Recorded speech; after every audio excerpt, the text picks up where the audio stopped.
we really tried very hard to understand in sort of very granular detail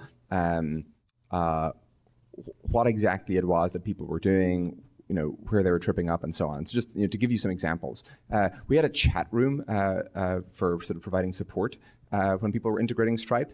It was actually a public chat room, which kind of had some downsides because if we'd broken something or if somebody had some kind of embarrassing issue, sort of everyone would see it. But we thought that was kind of good because it would actually kind of put more pressure on us to sort of have the product be good. We had literally every time, sort of for the first, call it 10 users of Stripe, every time somebody sent an API request to Stripe, it sent an email to us. So we were like looking at every single API request.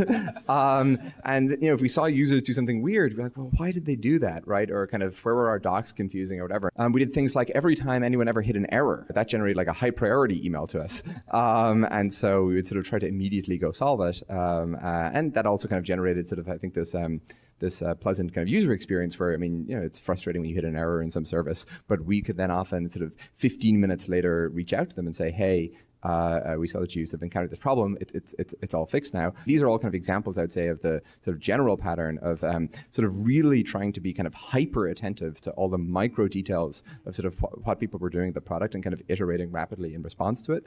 And generally speaking, I think that sort of pre-product market fit metrics are actually relatively unhelpful because probably not that many people are using your product, right? And so if it's 20 users, you can kind of in some sense afford to just like look at everything they're doing and try to understand kind of what's working, what isn't.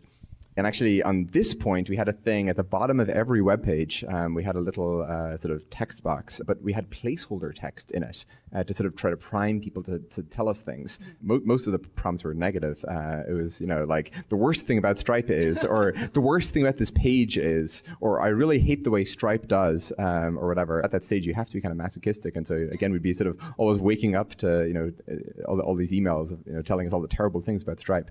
But that was, sort of a helpful to-do list for the day ahead.